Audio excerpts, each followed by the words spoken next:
नमस्कार दोस्तों, मैं हूं डॉक्टर रजत मालोत। आज मैं आपसे बात करूंगा बच्चों में कमर दर्द। कई पेरेंट्स मेरे पास आते हैं चिंतित होकर कि बच्चे को कमर दर्द है, क्या करें। बच्चा जब भी सुबह सो के उठता है या फिर कोई एक्टिविटी करता है उसके बाद इतना सीवियर उसको दर्द होता है कि बच्चा रोने लग जाता है और हम बड़े चिंता में क्या करें। दोस्तों, बच्चों में कमर दर्द होना एक सामान्य बात है और मैं ये जो बच्चों में कमर दर्द है इसको दो भागों में डिवाइड करूंगा। एक होता है वो बच्चे जो कि बहुत ज़्यादा एक्टिव हैं और बहुत अच्छी लाइफस्टाइल मेंटेन कर रहे हैं, उसके बावजूद भी इनको कमर दर्द हो रहा है। और जो दूसरे प्रकार के बच्चे हैं वो हैं जिनका वेट थोड़ा ज़्यादा है और बहुत ज़्यादा एक्टिविटी नहीं करते हैं, उनके भी कमर दर्द होता है।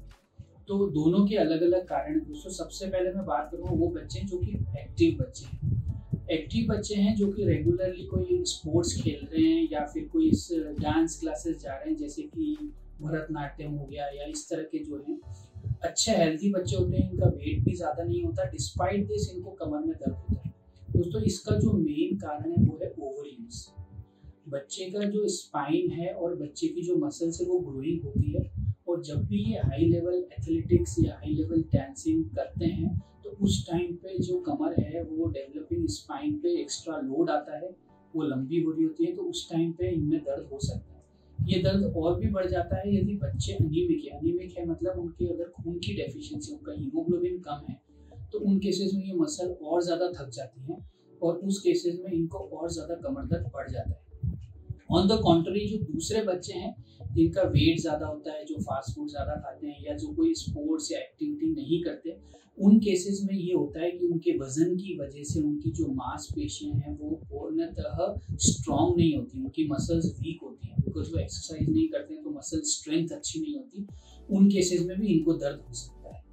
तो इन दोनों का समाधान बिल्कुल अलग अलग है। अगर ओवर यूज वाले बच्चे हैं तो मैं उन्हें सजेस्ट करूंगा कि एक तो हीमोग्लोबिन अपना इम्प्रूव करें यदि कम है तो, दूसरा ओवर यूज अगर करने के कारण हो रहा है तो इनको बीच बीच में एक्टिविटीज से ब्रेक लेना चाहिए।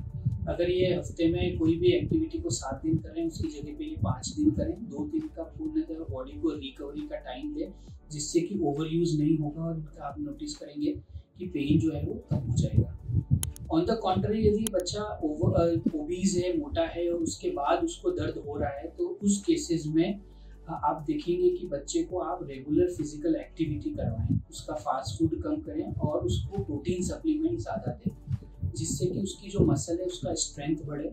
अगर बच्चा योगा कर सकता है या फिर बच्चा रेगुलर स्पाइन की स्ट्रेचिंग एक्सरसाइज कर सकता है और वो दोनों नहीं करना चाहता तो वो जो भी मनपसंद का स्पोर्ट्स है वो आउटडोर स्पोर्ट्स स्पेशली वो खेले।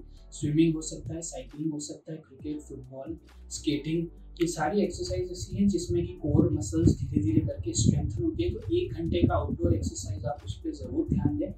और इन दोनों से जो है इन एक्टिविटीज से और फास्ट फूड कम करने से और खाना सही खाने से, प्रोटीन सप्लीमेंट लेने से ये दर्द काफ़ी हद तक बच्चे का धीरे धीरे करके चला जाएगा। अब हम बात करते हैं तीसरे ग्रुप की, जो कि बहुत कम होता है।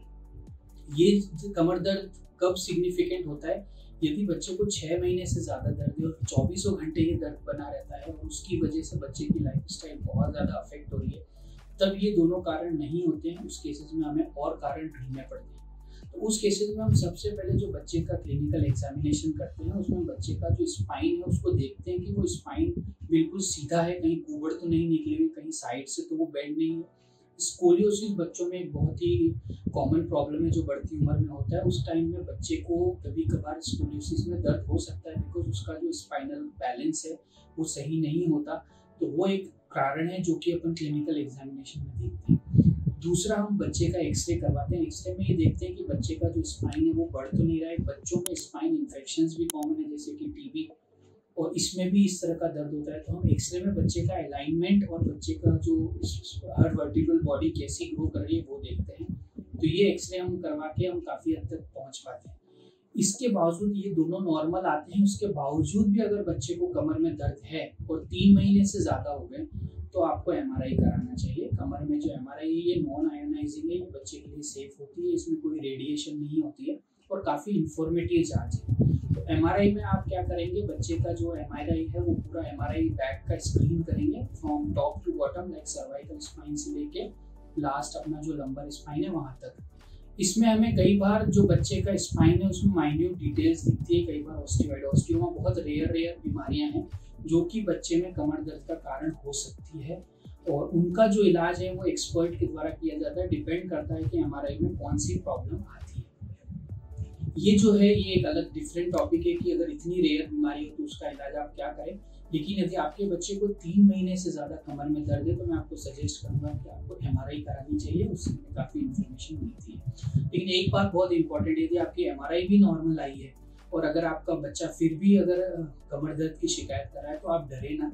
आप बच्चे का एक प्रॉपर रेजीम, फिजियोथेरेपी रेजीम है, उसको फॉलो करें। साथ में कैल्शियम और विटामिन डी का सप्लीमेंट दें और उसको बच्चे का जो वेट है वो कंट्रोल रखें। तो ये जो पेन है ये धीरे धीरे करके जैसे जैसे बच्चा बड़ा होगा ये कम होता जाएगा और इवेंचुअली ये खत्म हो जाएगा। तो दोस्तों ये मैंने आपको मोटा मोटा बच्चों में कमर दर्द के बारे में बताया। यदि आपको लगता है कि इसके अलावा भी आप हमसे कोई क्वेश्चन पूछना चाहते हैं या आप हमसे कंसल्ट करना चाहते हैं तो आप हमें मिल सकते हैं। मैं हूँ डॉक्टर रजत मालोत, डायरेक्टर मालोत हॉस्पिटल जयपुर। धन्यवाद।